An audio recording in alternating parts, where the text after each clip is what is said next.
Welcome to episode 5 of Into the Forest with Pine. I'm here with GJ, community growth, who works in community growth at Flipside Crypto. Um, GJ, how about you start off introducing yourself and kind of tell us what you do? Yeah, absolutely. Before we get started, Into the Forest, legendary name. Huge fan of that. As for what I do, I have had a number of roles in crypto. I went full time crypto in 2020. And then, since then, it's been a wild ride. I do a couple different things. You work at a startup, a couple different hats. I am deeply involved in community and community building at Flipside. I'm also on the council at Metrics DAO, and all my roles really relate to working with analysts, designing programming, and trying to build up the best analysts in Web3, like yourself. Thank you. All right, well, let's get started with my first question, which is why do you think analytics is important in crypto and like how does it differ from other industries? Sure. So I started my career as an analyst out of grad school. I was in business intelligence. So some degree of analytics is important in every industry. I think what's different in crypto is that the space moves so fast and the nature of the blockchain means that everybody it's like the old parable about an elephant. Somebody's touching the trunk, it's like, oh, it's a snake, and somebody else is touching the tusks, it's like, oh, it's a tree branch or whatever. Same data is more or less available to everybody, but everybody's got a different piece of it. And it's like that if the elephant was moving at 200 miles an hour. So good analysis and good analytics takes, what's out there and what's freely available and parses it and generates insights from it and tells you, oh, this is the elephant, this is the whole picture. Basically, it's taking the blockchain and making it accessible to the vast majority of people who can't use a block explorer or don't want to, or who don't have the technical skills to check the chain, or who don't have the analytical skills to say, here's what this means, here's why this is important. I read a lot of analysis. I've probably read more dashboards than anybody in the space. That might not be true, but that's close to true, several thousand. Yeah. And the thing I'm always pushing to help analysts go from good to great is tell us why. Tell us why this matters. Why is this important? Why should readers care about this? Why will readers care about this? That's the essence of good analytics and why it's important. How have you learned like the best way for analysts to kind of learn this skill and kind of go from just showing people what the data is to kind of telling them what it means?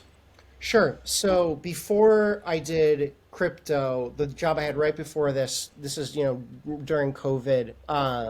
I had left consulting and I was a professional drone photographer. And one of the sayings, in photography, if you want to take a good picture, take 5,000 bad pictures. So a lot of it, for me was just like, I have some formal training, master's degree in economics, a lot of statistical methodology, but fundamentally it was, okay, help where I can, give feedback where I can to analysts, and then see what emerges. Say, oh, this is really good. And then I had to question myself, why is this good? This is how we, developed the rubric initially. I worked with my brother, who was a high school teacher, and we took the rubric that he used for his students. And then over time, that got better and got better and got better. So, I learned so much from working with analysts in the analyst community and giving them the right incentives to improve. You might have made 500 dashboards at Flipside, probably more than that at this point. But I've seen the ELO scoring that we use. If you give people the right incentives, they get better over time.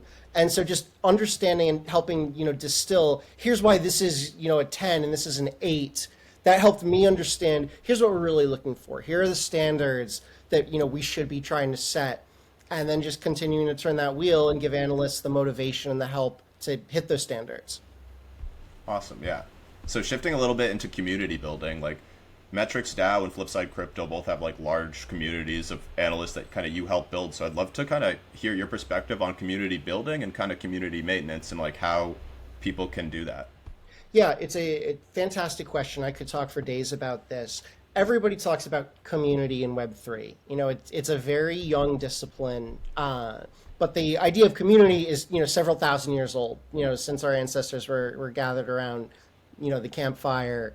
So Storytelling is an important part of it. Obviously, the flip side, we have the pine lore that you've, now taken and spun off a new forest, for lack of a better term, with. That's part of it. But really, people come for one of a few reasons. They're here for fun, they're here for money, they're here to learn. And so just understanding who you're talking to and then trying to create spaces for people to take that and take it to the next level. Everybody's going to have something a little bit different. I would say as well, there's a million growth tools out there. For me, none of them ultimately replace the need to do the work. You have to do the work. You have to answer the DMs, however many there are, however long it takes you. You have to, just get better, get, fluent, conversant with what's out there and improve every day, every week. So it's easy to say, it's really hard to do. I am constantly learning, I'm constantly tweaking. But for me, as I said, community ultimately, it's not about you, it's about your community members, and they're going to change, and this space is going to change. So doing your best to change with it. What was Well, the I should say that to change with it while keeping, whatever it is that brought that first 100 people who got excited, in the first place, staying true to that as well. what was the biggest like thing you had to overcome or difficulty you had in kind of working with communities and like helping to make them grow and like kind of keep people Yeah. around? Yeah, it's a fantastic question. I think just getting used to the fact that you're never going to make everybody happy. People are going to change. Their needs are going to change. As they get better, they're going to go get jobs. They're going to use different communities to meet their needs. A lot of that is natural, just this natural, cycle. Uh, that's a difficult thing to overcome. It's, oh, I used to see this person around all the time and now they've moved on. You just have to make your peace with that. Obviously, like keeping this excited core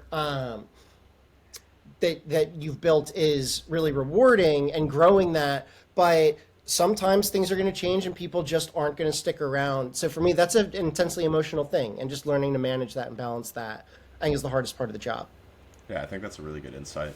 So, switching topics a little bit to your role as protocol advocacy at Flipside Crypto, you must talk to like a lot of different like protocols and then also foundations, and they're use data in different ways. So, like, how have you seen these foundations and protocols utilize on-chain data, and like, kind of what are the differences and similarities on kind of what they want and kind of how they're using it?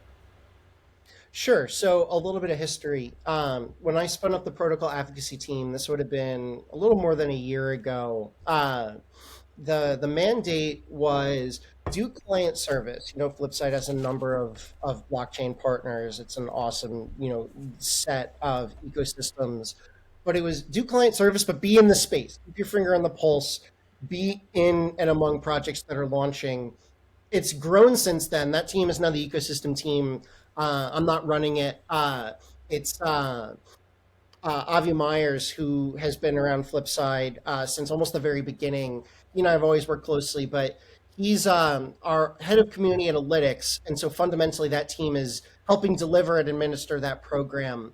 Uh, but the mandate, I think, is still largely the same in that you help your clients by being in their ecosystems, by being in their telegrams, by understanding what projects are launching and what people in that ecosystem care about. I think what's grown is that now also encompasses governance. And the responsibility of being in the space also means being, it used to be corporate citizens. I think, civics is an outdated term, but it's still that. It's, we just had the 4th of July, it's on my mind. But it's being really involved, but also, just putting your votes on the line out there in public and being really active and engaged. Other than that, it's still very similar. It's help understand what your clients need and then run the programming, the community analytics, the tooling, the data to get them there. That's the essence of what client service in Web3 looks like. So it's similar to community in the sense that it's all about them, it's not about you. um, Yeah. but it's different because instead of dealing with hundreds of people, you do have a client on the other end. You have a blockchain foundation or a founder, but you also have all the projects that are launching in that ecosystem as well. So a lot to keep track of. Similar in a lot of ways to the community discipline, which is why I've touched both of them. Yeah. For on the side of like clients that you work with, what do you think is like the most kind of difficult thing to keep up with in their communities and stuff like that? Yeah, the market that we're in, when I founded the team, we'd already been, I think November 2021 for me was the real peak. I was in Lisbon, Solana Breakpoint, and like the parties had, 1,000 people. It's been some form of downhill ever since then. That wears on people. If a project's token is down 90%, they're gonna have to make choices and they're gonna have to make changes relative to where they were. So I think that, when the bounty program spun up, right? When the original Flipside bounty program was like gaining traction, it was all about volume. It was train as many analysts as you can, train them just to, become output machines, similar to yourself. Just do as much as you can and get better that way. It's become much, much, much more targeted since then. People have a much better understanding of what analytics they want. It's not create as much content as possible and then pick the gems out of it. It's like very just carefully chipping away at a rock wall until you can get the gemstone that's buried there. So you have to be much more disciplined and much more, I think, focused on figuring out exactly what it is you're trying to do, because partners are very much more interested, in my view, in like very precise, very targeted insights, as opposed to, yeah, just like get as much out there as possible, do more marketing, do more community generated content. That's been a pretty big change that we've had to, keep up with. Yeah, it's definitely like goes along with the cycles too. When they have money, they want to spend it. When they don't, they don't. So I guess switching topics to your work on Angel Protocol, I there's not a ton of like crypto charity things, and I was kind of interested in hearing your perspective on that and how you worked with them. Yeah, I was, fortunate to be a contributor for Angel almost a year and a half. I will send them a message after this call. It's one of the things that I'm a few months behind on. And this is a very crypto thing, right? You step in, you're involved, you step out for a season, catch your breath. But Angel uses crypto to generate yield programmatically, and then donates that and allows, donors to configure automated giving and set up their own endowments, their own contracts to meet their charitable giving desires. So, charity is still at the heart of it. You could also think of it as, oh, I'm saving for college. I'm going to set up a contract and use DeFi yield. Goldfinch is an example that viewers might be familiar with. Um, Basically to fund that. And so the idea is to leverage the blockchain and make giving open and transparent if you want, but also, if you so desire, to tap into the anonymity that it affords if you're careful and disciplined with your security, and also the automation that it enables. Basically, trying to leverage some of the unique features of blockchain technology and apply it to donations and charitable giving.